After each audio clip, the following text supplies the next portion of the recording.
Depuis 10 ans, j'ai été spolié de dizaines de milliers d'euros par mon assureur.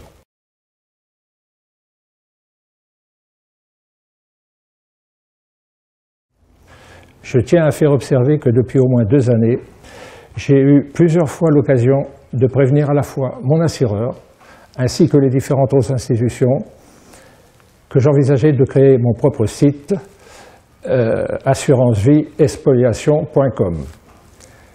Comme je le rappelle dans mon avant-propos, j'ai été vivement intéressé par le reportage diffusé le 30 mai 2013 par Envoyé spécial, qui vient d'ailleurs d'être diffusé le 1er mai dernier.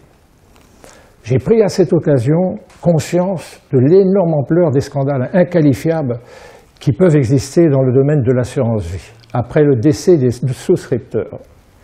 Ce reportage a été pour moi un choc salutaire et une vraie révélation, à un moment où, depuis une dizaine d'années, j'ai dû faire face à des périodes extrêmement difficulteuses, de procédures judiciaires, d'expertise et d'un échange innombrable de dizaines et de dizaines de courriers avec mon assureur, que diverses institutions gravitant dans le domaine de l'assurance vie. J'ai souscrit en 1994 et 2001 2 contrats d'assurance vie, entièrement libellés en unités de compte. À cette époque, comme beaucoup d'autres investisseurs, j'avais fait ce choix de placement à long terme préféré des Français en raison de ses incontestables avantages. En cours de plein exercice de mes contrats en juin 2003, j'ai été avisé par mon assureur qu'à compter du 1er juillet 2003, il avait pris la décision de déléguer la gestion financière de mes 2 contrats à un nouvel établissement en toute légalité, sans qu'il me soit permis à aucun moment de m'immiscer dans la gestion de mes actifs, au risque de voir disqualifier mes avantages fiscaux et successoraux attachés à mes contrats. Dans une lettre du 8 avril 2005, mon assureur précise que c'est lui et non moi-même qui reste le propriétaire de mes actifs contenus dans mes contrats, ne détend plus, en ce qui me concerne, qu'une créance sur sa compagnie d'assurance. De ce fait, juridiquement, il se trouve être la seule personne morale habilitée à en accomplir elle-même leur gestion, ou à la déléguer à une société de gestion financière de son choix. Dans le cadre de cette délégation, cette société a toute latitude pour sélectionner, acheter et vendre les valeurs mobilières et faire toute opération de son choix. Il a cependant l'obligation, et c'est très important, d'appliquer immédiatement l'orientation de gestion prudente, équilibrée, dynamique, que j'entends choisir en fonction de l'évolution des marchés boursiers. Il s'agit là d'une astreinte contractuelle que l'assureur se doit de respecter vis-à-vis de son souscripteur.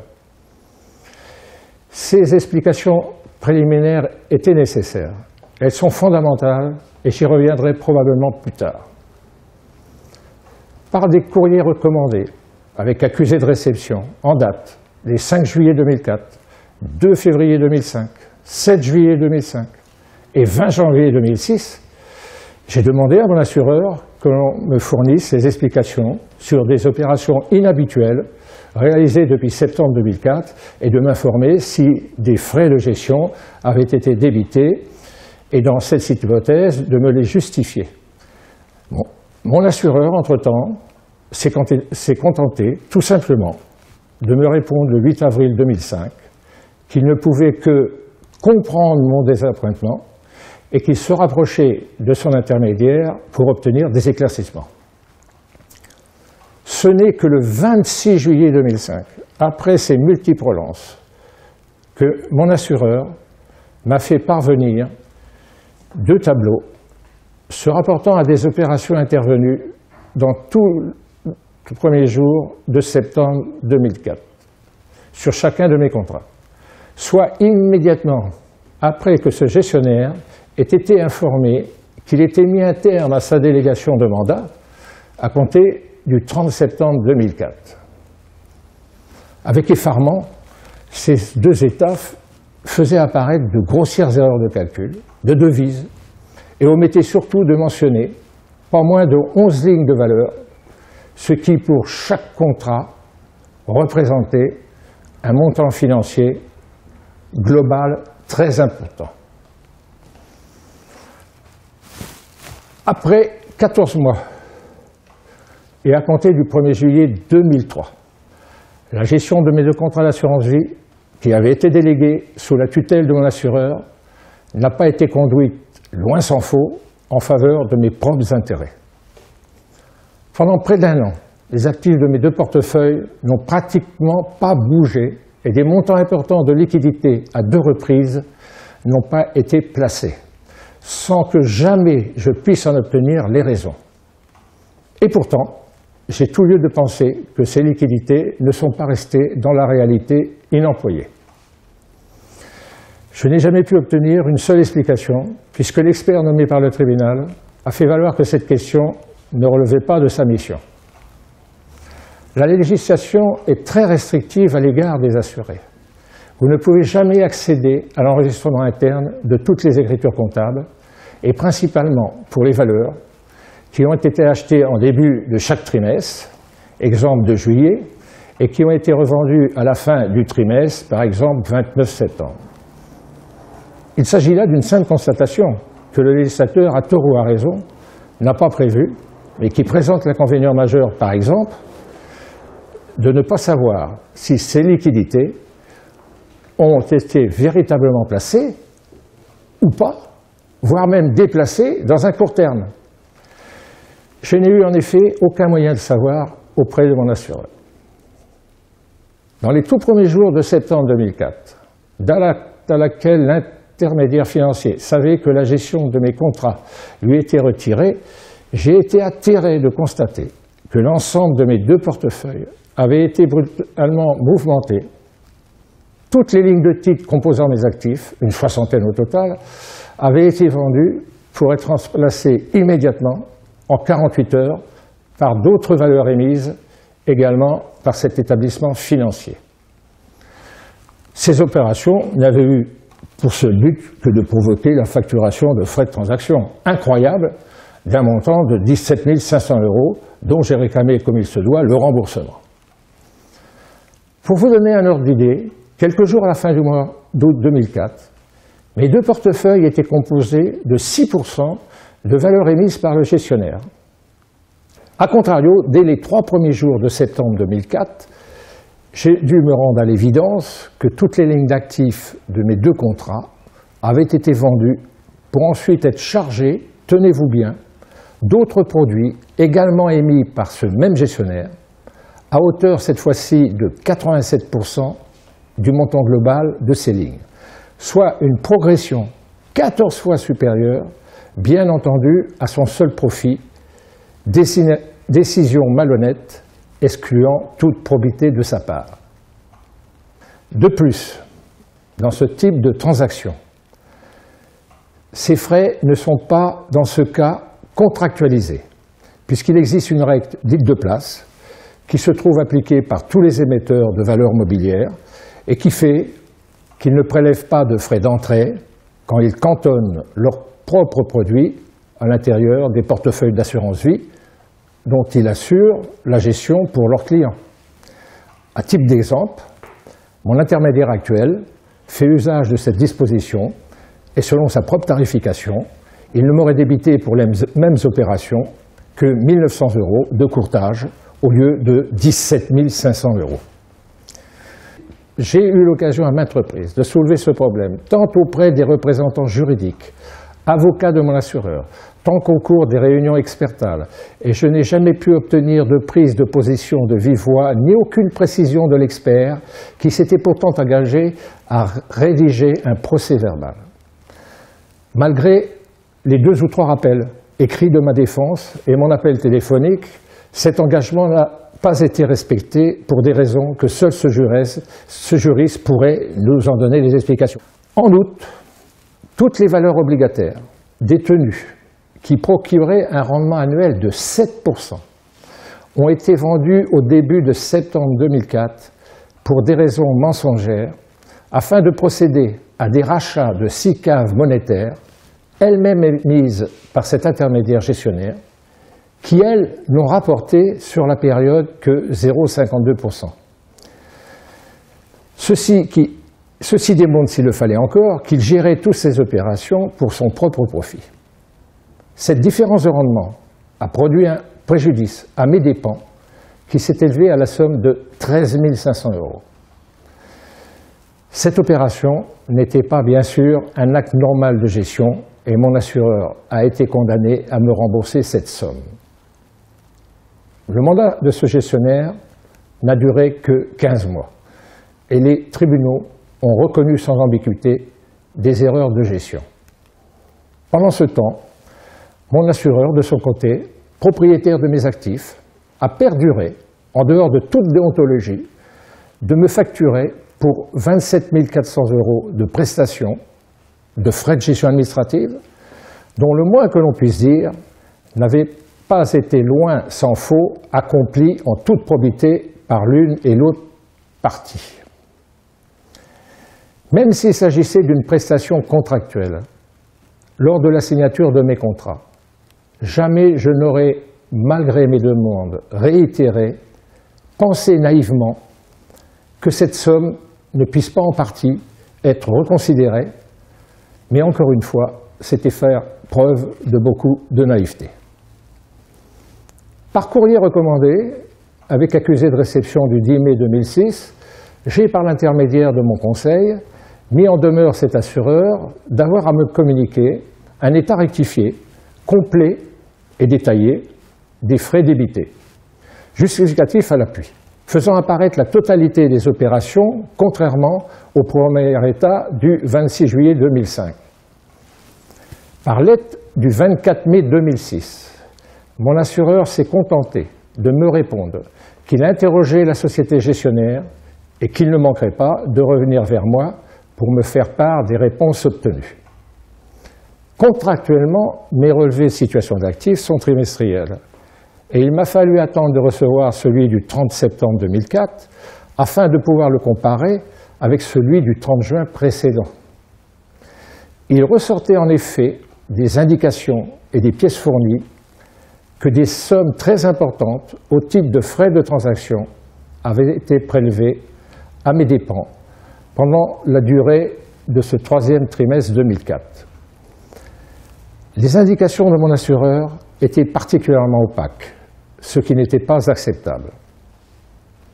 Le non-respect de ces obligations contractuelles et l'absence de transparence des opérations effectuées m'ont causé à l'évidence un préjudice dont j'entendais bien obtenir réparation. Il ne pouvait s'agir que de nombreuses opérations qui avaient été effectuées impunément dans le seul but de me prélever des commissions. Pour encore ajouter à tous ces problèmes, le premier de mes deux portefeuilles de titres n'avait pas été géré dans le respect de l'option de gestion dynamique que j'avais choisie le 21 août 2000 et que mon assureur, malgré mes rappels, a seulement obstinément consenti qu'elle soit appliquée qu'à compter du mois de décembre 2007, soit 7 années plus tard. Il ne l'a jamais contesté, mais il ne m'en a jamais donné les véritables raisons. C'est donc en marche de tous ces dysfonctionnements que mon assureur, comprenant mon désappointement, avait pris la décision fin août 2004, soit après 14 mois d'absence répétitive de gestion et de doute personnel, de mettre fin au mandat que ce département de gestion d'une grande banque et de le remplacer par un autre qui aujourd'hui exerce toujours son mandat. J'aurais peut-être dû à cette époque être plus vigilant, d'autant que la législation actuelle en vigueur qui régit l'assurance vie est pour le moins, que l'on puisse dire, très opaque. Les seuls rapprochements que vous pouvez entreprendre ne sont pas significatifs puisque les mouvements d'opération que vous pouvez appréhender ne peuvent être rapprochés sur le plan comptable, votre assureur se refusant systématiquement à vous fournir de tels états.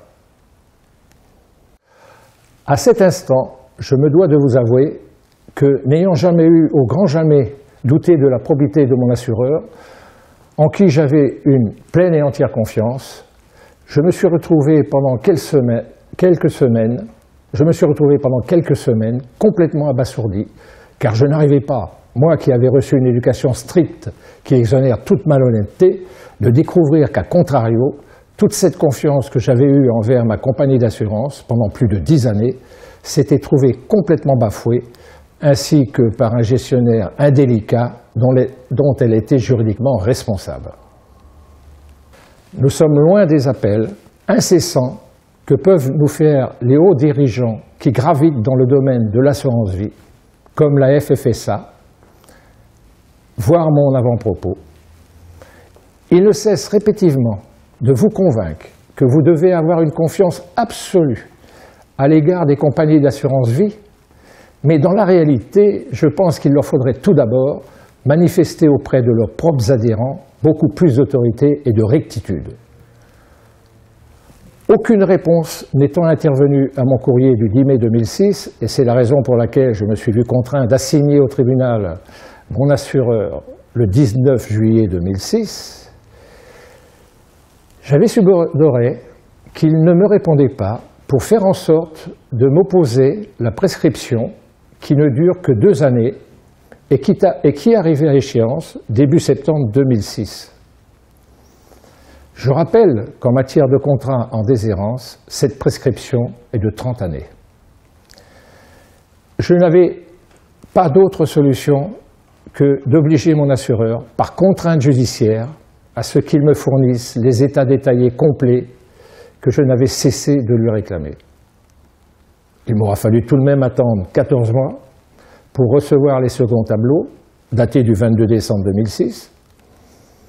Il est intéressant de noter, comme par hasard, qu'ils sont arrivés 48 heures avant la demande d'audience en référé, prévue le 28 septembre 2006, nous contraignant, avec mon conseil, de demander le report de cette audience. Les propos de la lettre qui accompagnait ces 2 états sont consternants. Ne disait-il pas, je les cite, que les états fournis le 26 juillet 2005 aux clients sur les mouvements opérés sont par endroits imprécis et peuvent avoir été de nature à me faire douter du bien fondé des frais à payer. Voici ce tableau du 26 juillet 2005 tel qu'il se présentait. Faut-il, en raison des erreurs d'omission de valeur, de calcul erroné, avoir une telle arrogance et un manque notoire de respect pour énoncer de tels propos mensongers vis-à-vis de ma propre qualité de souscripteur?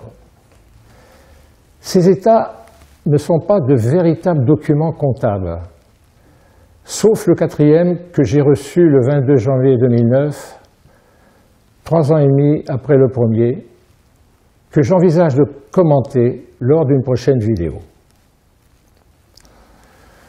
Il faut savoir que mon assureur a pendant toute cette procédure usé de stratagèmes pour retarder par tous les moyens le bon déroulement de mon expertise et de ma procédure judiciaire. Ces seconds tableaux reprennent bien à la fois toutes les transactions omises et détaillées, ainsi que les erreurs de calcul qui ont été bien rectifiées. Voici un exemple de ces 2 tableaux. Je reviendrai aussi plus tard sur les 3e tableaux, qui me sont parvenus 2 ans et 5 mois plus tard que les premiers, et surtout sur le 4e et dernier tableau, expédié le 22 janvier 2009.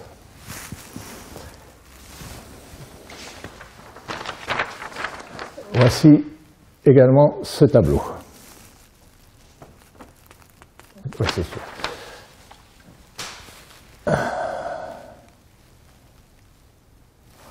À cette occasion, j'ai été amené à découvrir pour la première fois que des frais de gestion administrative contractuels avaient été dans la même année débités à 4 reprises trimestriellement, ce que précisaient bien les conditions générales, mais une autre écriture comptable avait été passée en novembre 2004 sous le même libellé pour un montant de 7 500 €, ce qui équivalait à un double prélèvement de ces frais.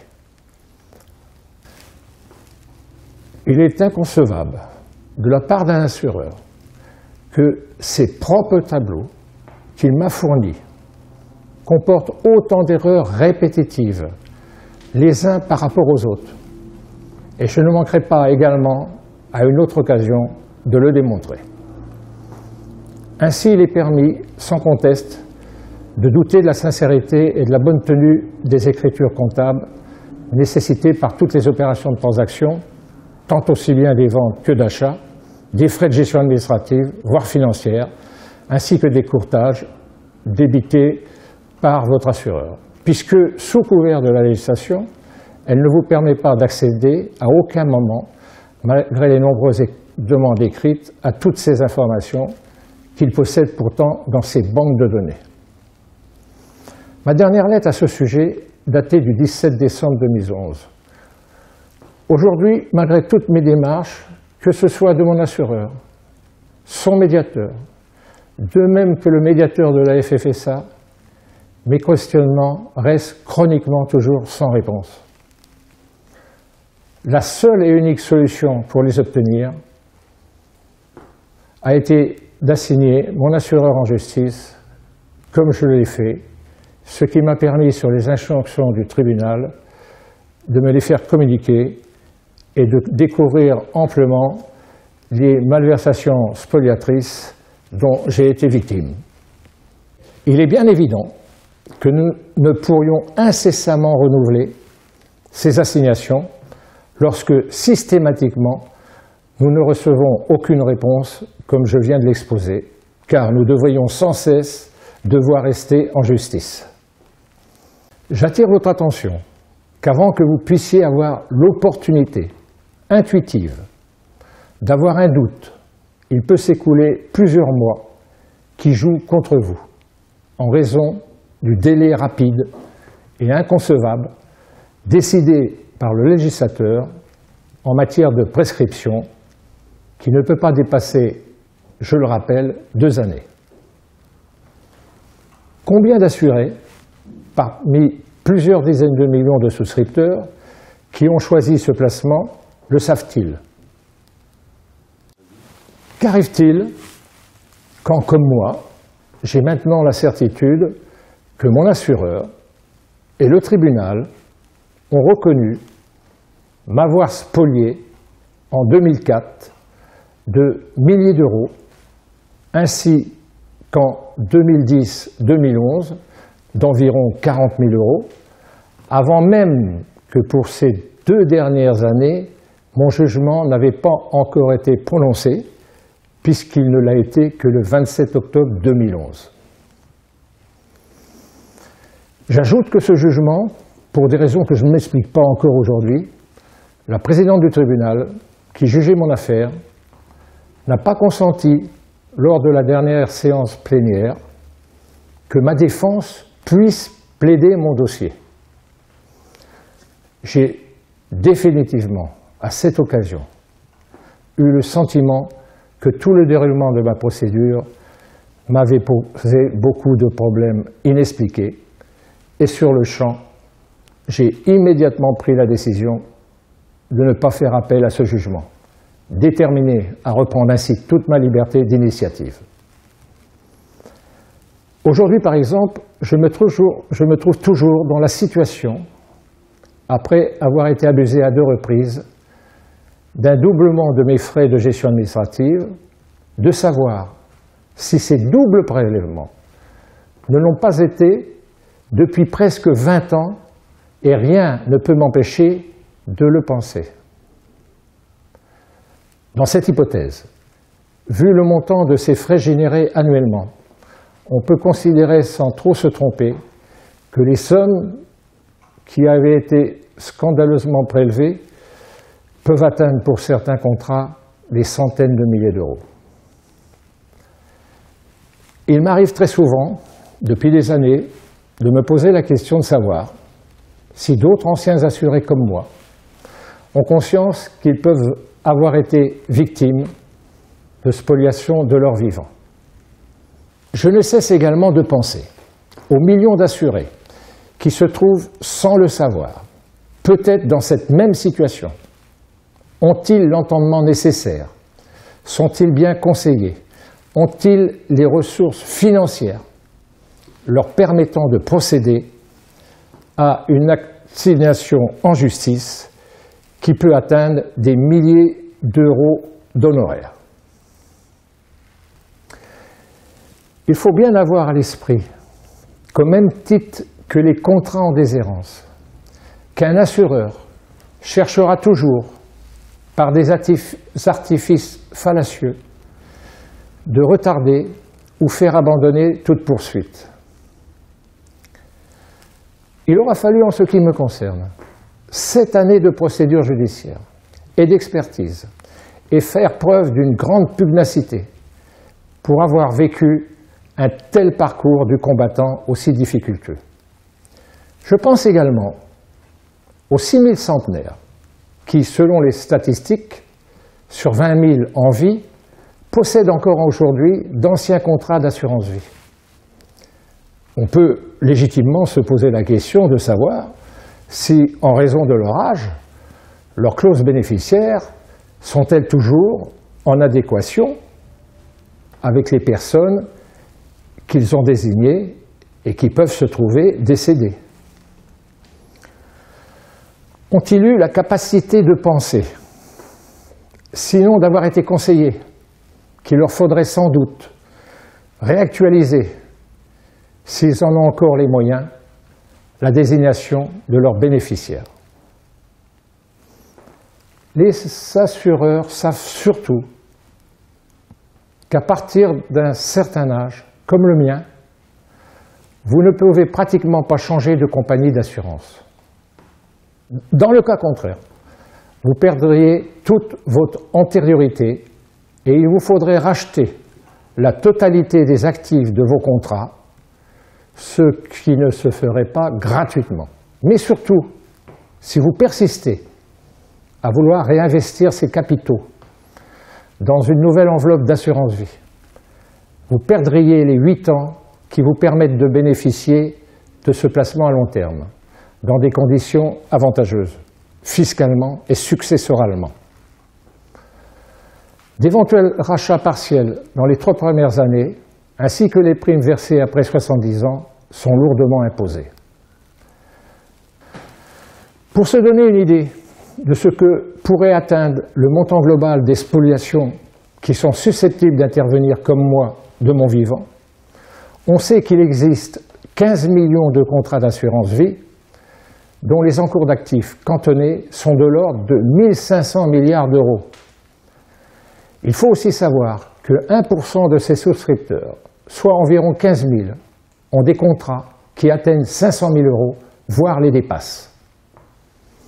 Sauf à me prouver le contraire, il n'y a pas longtemps que les périodiques financiers ont abordé les problèmes qui sont liés à la déshérence des contrats. Dans ma situation, je m'étais permis de leur adresser début 2013 2 courriers de plusieurs pages, largement explicités, documents à l'appui, afin de les sensibiliser sur ce nouveau mode de spoliation qui peut intervenir pendant votre durée de vie, tel que je l'ai moi-même vécu.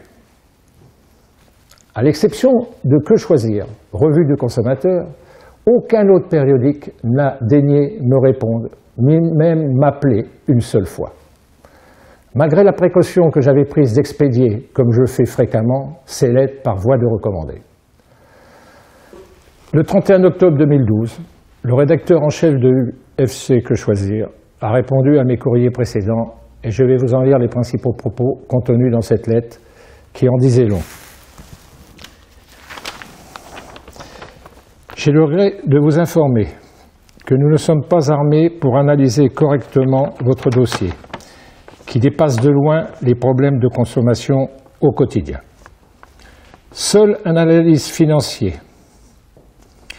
serait capable d'apporter un jugement sur vos contrats et les pratiques de votre assureur dans leur gestion. Nous avons interrogé votre assureur sur la gestion de vos contrats, lequel a reconnu une succession d'erreurs, et cela à plusieurs niveaux. Votre saisine de l'ACP amènera peut-être des éclaircissements sur les pratiques de celui-ci. Nous ne pouvons donc que conclure qu'un tel laxisme dans la gestion de contrats d'assurance vie est une pratique généralisée de votre assureur.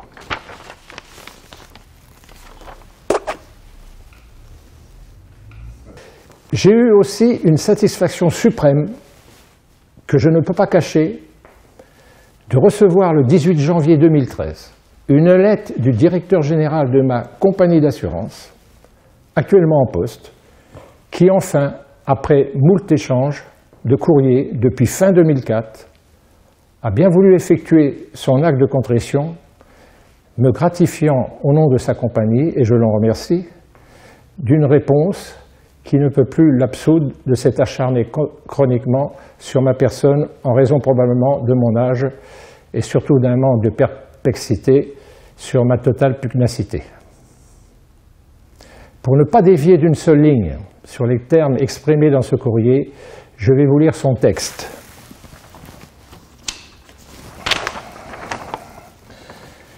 Faisons suite à vos courriers en date des 19 octobre et 7 décembre. Et reprenant l'ensemble de nos échanges, je ne peux que constater la succession des dysfonctionnements dans la gestion de votre contrat. La mauvaise prise en compte de l'orientation de gestion choisie de 2000 à 2007. La problématique du prélèvement des frais de gestion administrative rencontrés en 2004.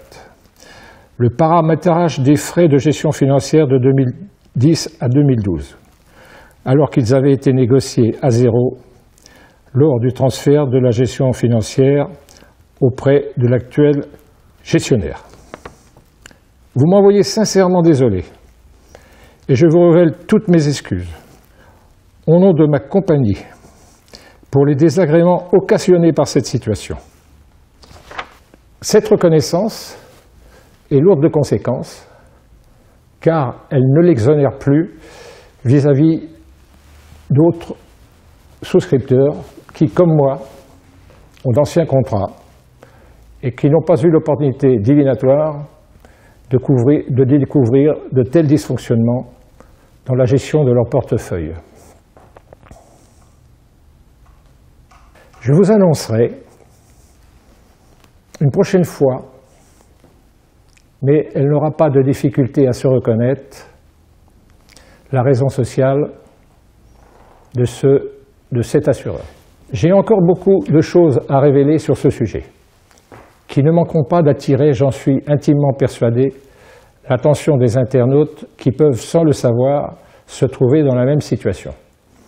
Je souhaiterais par exemple parler de mon premier contrat souscrit en 1994 et pour lequel le tribunal a jugé que la rédaction du descriptif de l'unité de compte présentait des imprécisions ne permettant pas la facturation des courtages lors des opérations de transaction et a condamné mon assureur à me rembourser une somme très importante de plusieurs dizaines de milliers d'euros.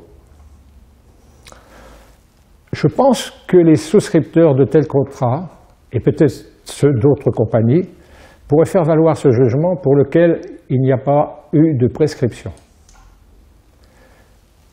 Que sont devenues les demandes de commission parlementaire du député Houillon, que l'on aperçoit en début de mon site, qu'est devenu le projet de loi du sénateur Hervé Moret déposé au Sénat et voté au mois de mars 2013 et qui devait être présenté au Parlement en juin 2013. Il est intéressant de connaître ses commentaires lors de son intervention dans l'envoyé spécial du 30 mai 2013, que vous pourrez visionner également sur mon site et qui sont très édifiants. Je possède beaucoup d'autres preuves à l'appui sur CD, de documents très explicites que j'ai rassemblés dans mon dossier depuis une dizaine d'années. Il me paraît nécessaire et urgent qu'il soit apporté à cette législation qui réglemente ce domaine de l'assurance vie, comme pour les contrats en déshérence, un sérieux toilettage qui permettrait de rendre plus transparente la gestion de nos contrats. Je suis toujours également surpris qu'à l'occasion, par exemple, de la tenue de commissions parlementaires, on n'aperçoit jamais un seul assuré qui, comme moi, pourrait témoigner de son vécu dans ce domaine. Au revoir et à bientôt de vous accueillir sur mon site assurance-vie et spoliation.com.